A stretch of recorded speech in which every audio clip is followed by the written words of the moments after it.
A mí la libertad no me entró por la economía, me entró cuando leí Fundamentos de la Libertad de Hayek y yo me encontraba en un momento de mi vida bien fregado. Mis papás estaban divorciando, menos mal, de un matrimonio que fue un desastre. Mis amigos me criticaban la carrera Mickey Mouse que yo había escogido. Yo tenía una amiga en administración de empresas que me decía, claro, pero es que relaciones internacionales y ciencia política, ¿quién no va a sacar 100 sobre 100? Si esa carrera cualquiera la saca, ¿verdad? Porque es la carrera de las hermosas frustradas. Entonces, mis papás divorciándose, mis amigos cuestionando mis decisiones, hasta el novio que tenía y todo. Y cuando yo leo Fundamentos de la Libertad de Hayek fue maravilloso. Resulta que descubrí que no tengo por qué hacerle caso a nadie más que a mí misma. Claro, eso implica que me toca ser responsable de mis actos, ¿verdad? Pequeño gran detalle. Y para eso hay que tener una cosa que se llama autoestima. Entonces, the only thing standing between you and your goal is the bullshit story you keep telling yourself as to why you can't achieve it. La única cosa que se está parando entre tú y tu meta es esa historia de miércoles que te cuentas todos los días de por qué es que no lo puedes alcanzar. ¿Sí?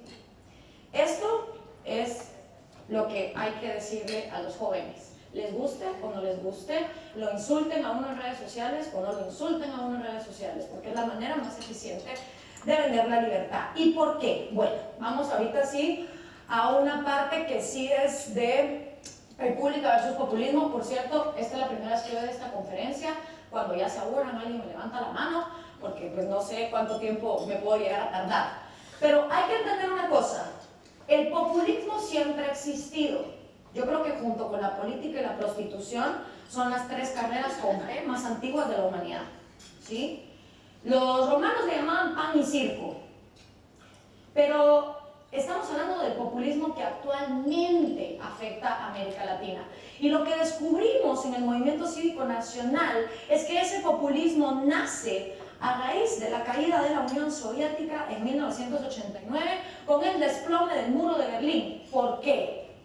Porque cuando cae la Unión Soviética ocurren dos sucesos históricos en América Latina. El primero, las guerrillas comunistas, los partidos marxistas, la sociedad civil de izquierda se queda huérfana de madre. Se acabó la vaca lechera soviética que pagaba por las Kalashnikovs, por los secuestros, por los partidos comunistas y por todo lo demás. Ya no hay quien financie el proyectito, ya no hay dinero. Y lo segundo que ocurre es que el capitalismo triunfó.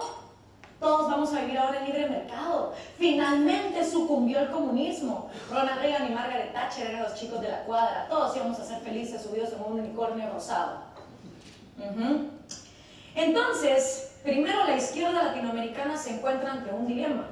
No hay plata y aparte, la mayoría de nuestros países pasaron de ser dictaduras a gobiernos democráticos. Entonces las guerrillas se quedaron como, bueno, ¿y ahora quién secuestra? ¿A quién le pongo la bomba? Si ya no hay dictadura, pues. Y se dieron cuenta de que ahora iban a tener que jugar un nuevo juego. Y ese nuevo juego se llama democracia. ¿Y qué hicieron? Agarraron un avión y se fueron a Sao Paulo, Brasil, coordinados por Fidel Castro y Lula da Silva. Y dijeron, bueno, ahora vamos a tener que llegar al poder por la vía democrática. Ya no se va a valer la violencia. ¿Y cómo le hacemos? Y estuvieron discutiendo durante días cómo jugar a la democracia. Y entonces dijeron, bueno, fácil, vamos a agarrar una licuadora. De este lado vamos a agarrar el discurso de lucha de clases de Marx, lo vamos a mezclar un poquito con el resentimiento que dejaron las dictaduras de derecha, le vamos a poner un poco de polvito de ignorancia de la población, lo mezclamos bien y ¡tarán! La agenda del socialismo del siglo XXI con pasos para que cada quien lo siga. Y ahí empezó una agenda que hoy estamos viendo delimitada en todos los países. Y empezó el socialismo del siglo XXI a utilizar el populismo para ganar los votos. ¿Sí? El populismo no es más que un mecanismo de manipulación. ¿Qué fue lo otro que pasó? Los recién electos presidentes de derecha de nuestra región agarraron otro avión, solo que estos se fueron a Washington, D.C. Y en Washington, D.C. celebraron el consenso de Washington. ¿Por qué? Porque el capitalismo había triunfado, ¿no? ¿Y qué prometieron y juraron y perjuraron los presidentes de derecha latinos? Vamos a liberar el mercado, vamos a privatizar. Porque, claro, los geniacos de la CEPAL, apoyados y aconsejados por Prebisch, nos dijeron a los países latinos: todos ustedes son monocultivos, por lo tanto todos ustedes son enemigos, así que levanten aranceles y sustituyan importaciones. Una idea genial que nos llevó a la crisis del tequila, a la crisis que hubo aquí, a sustituir las importaciones y producir los productos de pésima calidad y carísimos. Y entonces en los 90 fue: no, hay que liberar. Vinicio Cerezo de Guatemala, Carlos Menem en Argentina, Salinas de Gortari en México, Fujimori en Perú, este hombre Sánchez de Lozada en Bolivia, y continúa la lista. Pero ¿qué hacen estos presidentes cuando regresan a su país? Privatizan todo lo que ven a su alrededor: aerolíneas, correos, hidroeléctricas, ferrovías, telefonías, lo que hubiera. Pero lo liberaron. ¿Volvieron a los trabajadores de esas empresas accionistas de las mismas? ¿Permitieron que viniera gente de fuera? No, ¿verdad? Lo que hicieron fue agarrar todo eso y dárselo en calidad de monopolio y oligopolio a sus amigos del partido, cuates de la universidad, colegas del colegio, primos, cuñados, hermanos y quien fuera, pero cercano, de la rosca, del círculo. Y entonces América Latina tuvo una privatización oligopólica y monopólica en muchos de los casos. En la mente del latinoamericano común, cuya historia lo va atropellando antes de que él siquiera la procese, el capitalismo es una miércoles. El libre mercado fracasó y nunca se dieron cuenta que aquí libre mercado nunca hubo, que aquí capitalismo nunca hubo, que aquí lo que siguió habiendo fue más mercantilismo estatal. Pero vayan ustedes a la calle y pregunten quién es el culpable de todos nuestros problemas: el capitalismo. Y entonces un día se levanta Hugo Chávez en 1998 en Venezuela y dice: el capitalismo imperialista salvaje ha fracasado, aquí el camino es el socialismo del siglo XXI. Y en la línea de esa conga se sube Rafael Correa, Cristina Kirchner, Néstor Kirchner, Dilma Rousseff, Lula da Silva, Daniel Ortega y todos los demás que estamos viendo en la región. Yo me imagino que ese día Fidel Castro ha de haber salido a la refrigeradora donde lo tienen metido en La Habana y ha de haber dicho: menos mal, chico, yo que pensé que iba a morir sin poderle dar la estafeta de la miseria comunista a nadie. Y entonces ya Fidel Castro le traspasa la antorcha de las Olimpiadas de la miseria comunista a Venezuela, para que Venezuela se vuelva el nuevo hub a través del cual se irradie esta hermosa teoría de la miseria. Y claro, trae una nueva ventaja: la plata que ya no da la Unión Soviética, ahora la va a dar el petróleo venezolano. Genial, ¿no? ¿Y qué hizo la derecha? Aparte de hacerse así, volteó a ver y dijo: mírate los de la izquierda, qué bien que ganan votos, regalando refrigeradores, TV plasmas, estatizando el fútbol, haciendo todo un desastre. ¿Y qué hizo la derecha? ¿Se paró a defender los derechos de la libertad? No, se volvieron populistas también. Si este regala refrigeradores, yo regalo plasmas. Si este le da pensiones a los viejos, yo se las doy a los jóvenes. Compitamos pues, a ver quién va a ser el mejor Santa Claus con el dinero de los demás. Y esa es la situación que nos tiene hoy por hoy, donde nos tiene. Los populistas basan su dicotomía en pueblo y antipueblo. El individuo, por supuesto, no existe. El individuo es un pobre imbécil que está al servicio de cualquiera de estos dos. El pueblo representa el sumum de todas las virtudes en una sociedad, ¿sí? El pueblo es desinteresado, aunque venda su voto por una gallina. El pueblo es honrado, el pueblo nunca roba. El pueblo es inocente de todos los males habidos y por haber en una sociedad.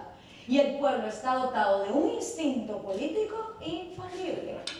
El pueblo nunca se equivoca con el tarado que elige, jamás. Del otro lado está el antipueblo, ¿sí? El antipueblo es la causa de todos los males habidos y por haber en una sociedad, incluidos maremotos, tsunamis, bombas nucleares, terremotos, lo que venga. El antipueblo es el desgraciado culpable de todo. El antipueblo puede tomar cuerpos en entes internos o externos. Se dice que el populista tiene 3 enemigos. Uno anterior, el dictador militar de derechas.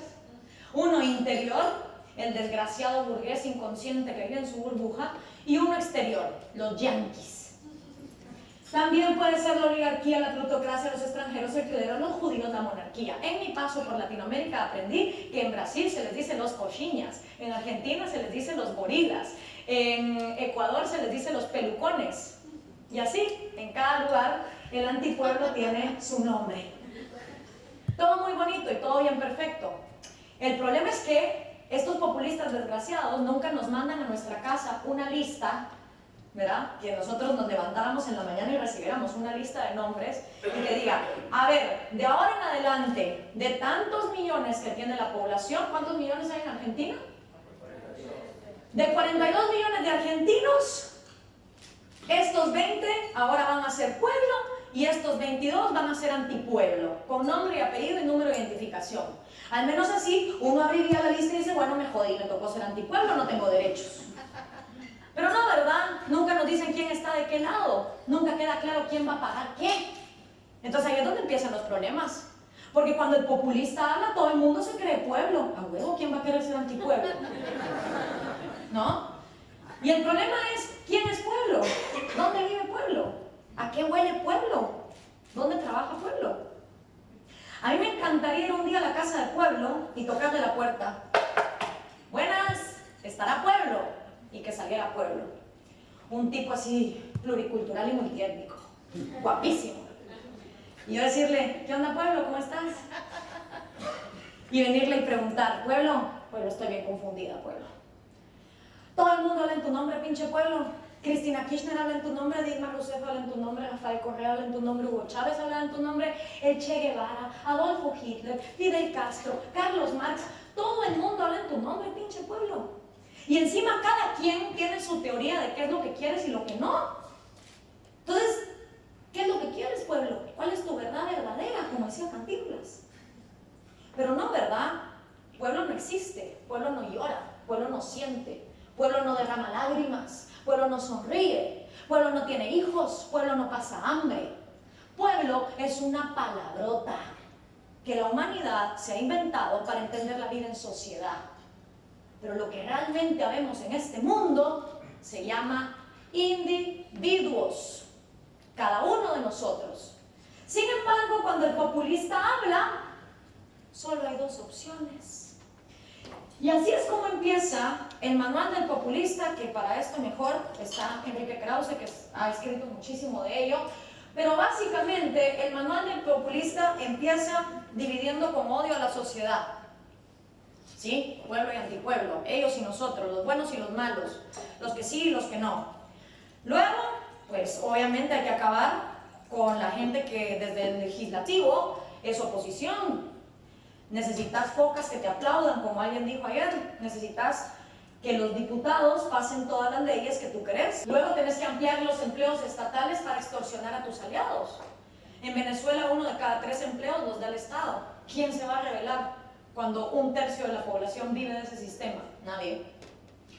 Reformar la Constitución se vuelve vital para quedarse en el poder forever and ever. Es más, si Hugo Chávez hubiera podido poner, me quedo siendo presidente forever and ever, y si descubren cómo traerme de la muerte, vuelvo a ser presidente, le hubiera puesto. Ponerle límites a la propiedad privada. 10.500 negocios han sido expropiados en Venezuela desde el año 99. Aquí, ustedes, si compran dólares, son criminales. En Ecuador, la libertad de prensa y la libertad de expresión simplemente no existen. Yo fui testigo, estando en un noticiero entrevistada por una reportera, como me dijo, permitime que nos tenemos que ir a los 15 minutos obligatorios de la cadena diaria. ¿Y qué hace Rafael Correa en la cadena diaria? Desmentir lo que el noticiero dijo el día anterior. Este noticiero dijo que el gobierno se está robando tanto. ¡Mentira!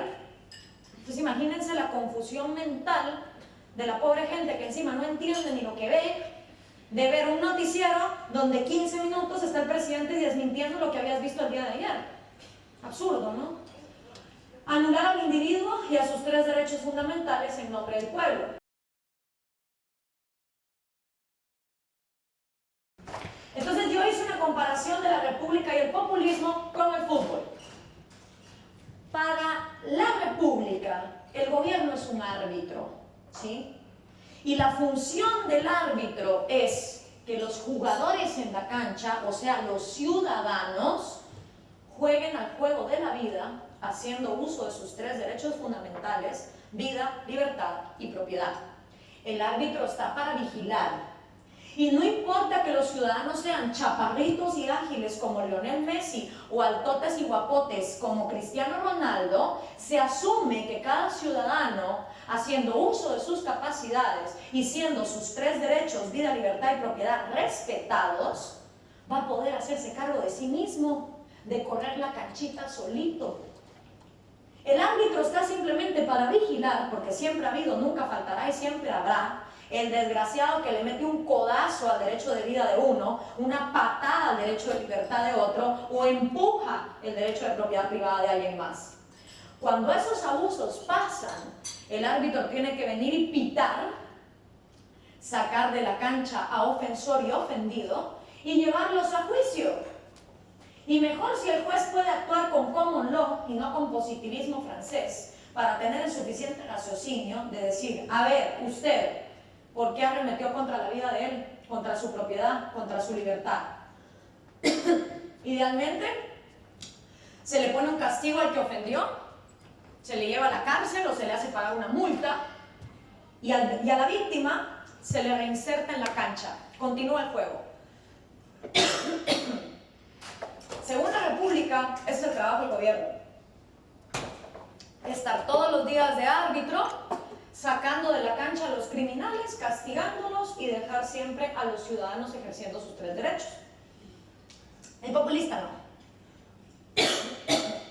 Ay, perdón. El populista asume que el ciudadano es un pobre imbécil, que es tan pobre, tan miserable, tan tontito, que no puede ni consigo mismo.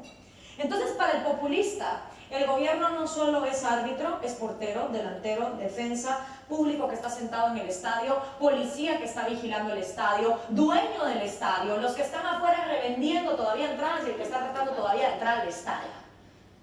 Para el populista, el gobierno lo es todo. ¿Sí? ¿Y cómo hace el populista para pasar al gobierno de ser mero árbitro a hacerlo todo? Con el manual que les acabo de enseñar. Ay, perdón, que se me cae. Ahí está. Con este manual, el populista pasa no solo a ser árbitro, sino a ser portero, delantero y defensa en el momento en que toma el legislativo y quita la oposición. Pasa a ser la policía que cuida el estadio en el momento en que extorsiona a jueces para evitar juicios y castigo. Pasa a ser el público sentado en el estadio en el momento en que quita la libertad de prensa y libertad de expresión. Pasa a ser el dueño del estadio cuando empiezan las expropiaciones. Y un día, el ciudadano camina por ahí, se levanta y dice: ¿en qué momento se fregó todo esto? Porque este proceso no pasa de un día para otro. No es como cuando en una película vemos a los marcianos llegar a una ciudad bien en la nave espacial. No. Esto pasa poquito a poco, todos los días, con el efecto de la ranita, ¿no? Poquito a poco hasta que te achicharran. Y encima es tan absurdo, porque yo que estuve en Ecuador y en Bolivia, el consuelo de los ecuatorianos y los bolivianos es: no, hombre, aquí nos quitaron la libertad de expresión, pero Correa y Evo no se van a meter con la libertad económica. Porque como ellos ya vieron cómo le fue de mal a Chávez y a Maduro, ellos no van a hacer eso acá. Ese es el consuelo. Luego llegué a Venezuela, y el consuelo de los venezolanos hace 15 años era: no, marico, aquí no vamos a ser Cuba. Si nosotros no somos una isla, tenemos a Brasil de vecino, tenemos a Colombia de vecino. Entonces todo el mundo se va consolando con la concha de la ignorancia y de tapo los ojos. Y si tapo los ojos y no veo y no oigo, no va a pasar. Y nos está pasando a todos. ¿Saben por qué? Porque en todos los países de América Latina, sin excepción, esté gobernando el socialismo del siglo XXI o no esté gobernando el socialismo del siglo XXI, existe el primer paso: dividir a la sociedad con odio. En todas las campañas políticas del continente existe esa división entre ellos y nosotros. Y mientras ese primer paso esté presente, todos los demás son una amenaza latente. El peor problema del populismo no es económico, no es político y no es institucional. No, señores. El peor problema del populismo es psicológico y mental. Y como ustedes leyeron en sus lecturas, ese es un problema bien difícil de solucionar, fíjense, porque cada quien es dueño de su mente. Cada quien decide lo que le mete y no le mete a su mente. Este es el círculo de victimismo que da paso al populismo. Y todo empieza por una educación de victimismo, que a veces empieza en la misma casa, porque en este continente abunda la gente que jamás debió de ser padre y madre de familia y que solo tiene hijos para maltratarlos, explotarlos y abusarlos psicológica y físicamente. No solo los chicos se vuelven víctimas en casa, sino que cuando llegan a la escuela tienen la desgracia de tener profesores socialistas y marxistas resentidos con la vida, que les enseñan entonces a ser víctimas de los yanquis, de los conquistadores españoles, de los gorilas, de los explotadores, de los dictadores militares y de cuanto ustedes más quieran.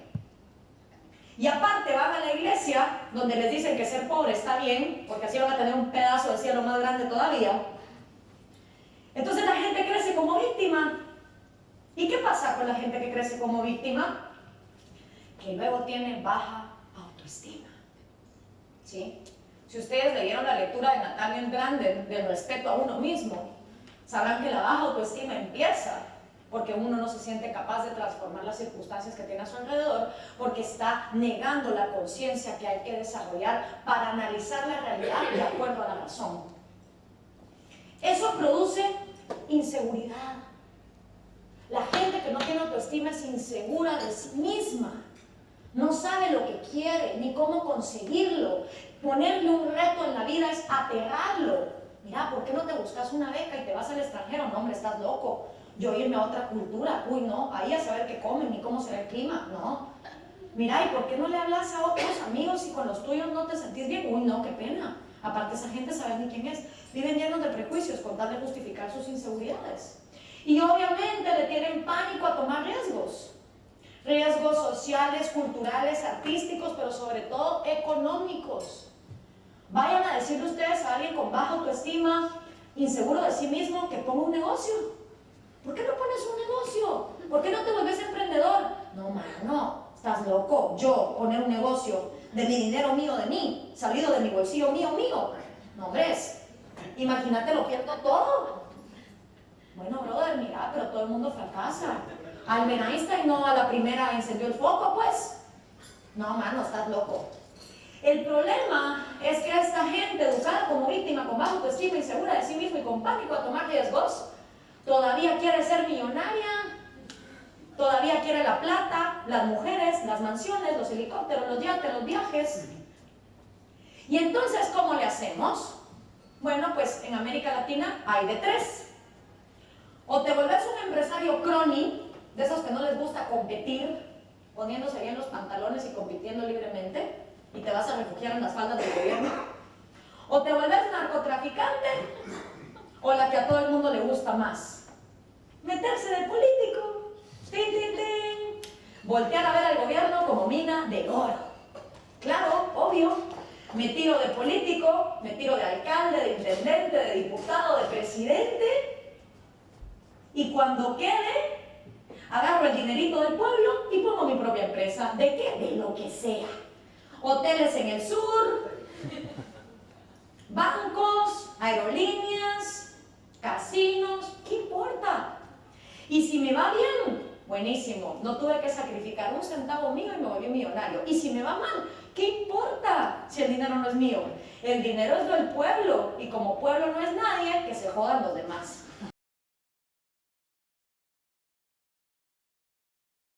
Con populismo, mi hermano, con populismo puro y duro. Prometeles de todo, si igual no les vas a cumplir. Y entonces tenés candidatos como el que hay en mi país, que le promete a los guatemaltecos que nos van a llevar al mundial, que él es el enviado de Dios para salvar a Guatemala. O tenés de aquellos candidatos que llegan al lugar y se les prometo un puente, pero si aquí no hay río. Les prometo el río también, ¿cómo no? Un mar entero, un océano, es más. Y eso sí, una vez ganas las elecciones, te enfocas en que la educación de este continente siga siendo de víctimas, para garantizarte hordas de generaciones con este patroncito que sean capaces de no confiar en sí mismos, pero sí en un idiota que les promete lo que sea en el gobierno. ¿No me creen? Facultad de Derecho de la Universidad de esta ciudad, año 2014, mes noviembre. Íbamos con Belencita, que me llevó a conocer el café donde Jorge Luis Borges escribía muchas veces, y estábamos caminando por el área y yo me moría las ganas de ir al baño y lo primero que había enfrente era la Facultad de Derecho de la UBA. Entonces entramos. Y como a mí a veces el cosmos me pone así cosas en mi camino, ¿verdad? ¿Qué había? El stand de la cámpora. ¿Y qué le pedí a la Belencita? Tómame una foto, por favor. ¿Y qué decía el stand de la cámpora? Decía que la universidad se pinte de pueblo. ¿Y quién es pueblo? Sabemos. La izquierda está con Cristina y con el Proyecto Nacional Popular y Latinoamericano. Súmate a la militancia. PCCE Universidad. Revolución es sentido del momento histórico. Fidel Castro. Revolución es sentido del momento histórico. Ni la frase me hace sentido, pues. Las aventuras de Evito. Cuenta la historia en una caricatura de Evito, un niño que vivía en Bolivia, que era muy pobrecito. Entonces dice, Evito salía para ir a la escuela y no había caminito que lo llevara. En el año 2008 el presidente Evo Morales hizo aquí una carretera.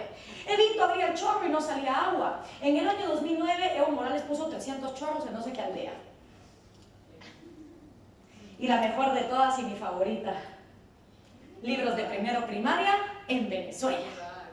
Simón Bolívar dándose la manita, no, pasándole la estafeta, mejor dicho, a Hugo Chávez, mientras Jesucristo los abraza a los dos.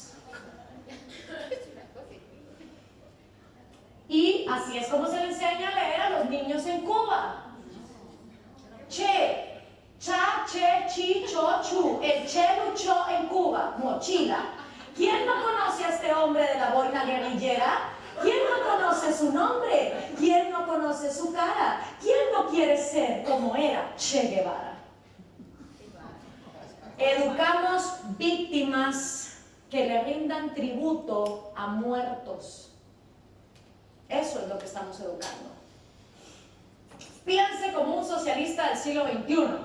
Identifique en la primera columna el problema del país de su preferencia. Para explicar su causa, elija un elemento aleatorio de una de las columnas, 2, 3, 4, 5. Fabrique con ellos un argumento socialista. Vamos a hacer una prueba. La escasez es un montaje de la oposición para destruir a la patria.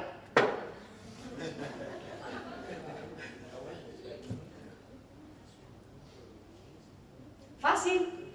¿Para qué andan leyendo Ayn Rand? Si así de fácil se puede razonar.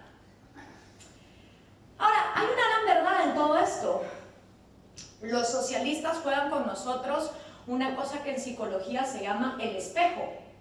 Y es cuando la gente culpa a otros de lo que realmente tienen dentro de sí misma. Fíjense ustedes, los socialistas dicen que los liberales somos los arrogantes. Pero no será arrogante asumir que vos tenés todo el conocimiento económico de la humanidad como para controlar los precios, estatizar y quitarle a todo el mundo el poder de decisión. ¿Será que eso es más humilde que venir y decir, brother, yo confío en el orden espontáneo, no tengo todo el conocimiento de la humanidad? ¿Qué es ser arrogante realmente? Ellos dicen que nosotros somos los consumistas desgraciados que ponemos al materialismo por encima de cualquier otra cosa. Pero ¿quiénes son los que obsesionan a los pobres con las cosas materiales? ¿Quiénes son los que tienen a los venezolanos gastando de 7 días de la semana 3.5 días en correr de supermercado a supermercado tratando de encontrar los objetos y los alimentos para poder sobrevivir? Consumista se vuelve el que ya no piensa en nada más que la comida que le hace falta.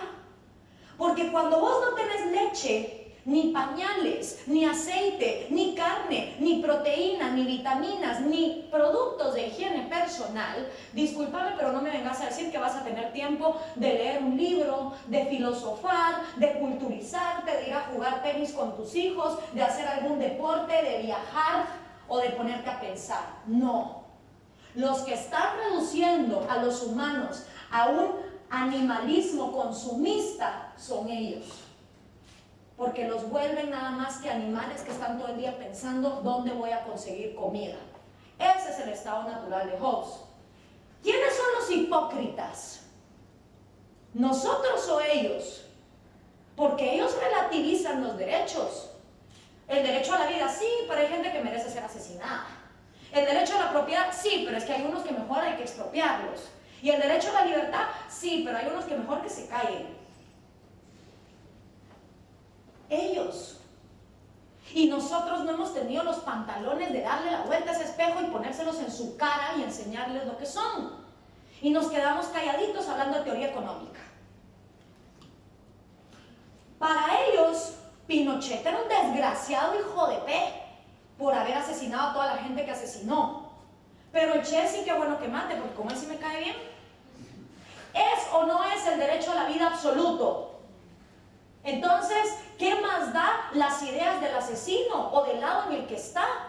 Si vamos a defender el derecho a la vida, vamos a condenar a todos y cada uno de los asesinos que hay en el mundo. Si vamos a defender el derecho de propiedad privada, vamos a condenar a todos los ladrones que hay en el mundo. Y si vamos a defender el derecho a la libertad, vamos a condenar a todo aquel que no deje a otro ser libre de sus propios actos. Pero para ellos, Pinochet, no, ese es feo que asesine. Pero el Che sí, que asesine a todos los que quiera. A la Camila Vallejo la vez pasada en un video en YouTube, así le dijeron. Basta, bueno Camila, le dijo alguien de derecha, yo te acepto que Pinochet fue un asesino, aceptame vos que Fidel Castro también. Y la tipa se quedó, Entonces queda al pelo, ¿va? Ellos sí quieren que uno acepte los asesinos que hemos tenido a nuestro lado, pero ellos no quieren aceptar los suyos. Y este es el peor problema de todos. Los socialistas viven en el aquí y en el ahora. Son incapaces de ver la humanidad como un proceso evolutivo. Se les olvidó que la electricidad hace 3 siglos no existía, que las cámaras de televisión tampoco existían. Se les olvidó que los edificios no crecen de la nada. El socialista parece que nace en este mundo y da por sentado que todo lo que hay, él tiene que recibir una tajada y que todo lo que hay siempre ha existido. Y no es así, señores. Desde que la humanidad existe, hace más o menos 40.000 años, los pobres cavernícolas apenas si tenían fuego y cavernas. Y el planeta Tierra siempre ha sido el mismo. Desde hace 4.5 mil millones de años, el planeta Tierra ha sido la misma pelota azul, con la misma cantidad de agua, la misma cantidad de minerales, la misma cantidad de gases, de tierra, de vegetales. ¿Y por qué entonces, si es la misma pelota azul, el cavernícola apenas si tenía fuego y cavernas, y nosotros hoy tenemos auditorios, hoteles, ciudades, PowerPoints, Twitter, Facebook, satélites en el espacio? ¿Qué ha hecho la diferencia? Pues la diferencia, mis queridos amigos liberales, ustedes ya la saben. La diferencia la ha hecho el único recurso inagotable que existe en este planeta: la mente humana. La mente humana es la única cosa que conocemos que es capaz de transformar los recursos que en esta pelota han existido desde hace millones de años en cosas que nunca antes habían existido. Pero eso los socialistas lo ignoran, porque para ellos todos los objetos siempre han existido. Qué bonito, ¿verdad? La verdad de las cosas es que en este planeta hay 4 tipos de personas. Y en cada uno de esos grupos hay todo tipo de personas. En cada uno de estos 4 grupos hay ateos, budistas, musulmanes, cristianos, altos, chaparritos, gordos, pelirrojos, chinos, africanos, mujeres y hombres. Nosotros realmente no nos diferenciamos ni por los genes ni por la sexualidad, sino por estas 4 cosas, o al menos eso es lo que yo les vengo a proponer, y cada quien decide cómo les parece. La verdad de las cosas es que toda la humanidad nos dividimos en 4 grupos: los sumadores, los restadores, los multiplicadores y los divisores. Los sumadores. Los sumadores son niños que tuvieron la fortuna de nacer en casas donde los papás no se hicieron los locos y les dieron educación, les dieron moral, les proveyeron de las herramientas básicas como, pues, para poder salir adelante. No, perdón, esos son los multiplicadores. Empiezo con ellos. Los multiplicadores. ¿Y qué hacen los multiplicadores? Multiplican lo que les fue dado y hacen un servicio a la humanidad. Por ejemplo, Steve Jobs. Sí. La gente que nació en un buen contexto y lleva ese contexto a algo más. Los sumadores, en cambio, no.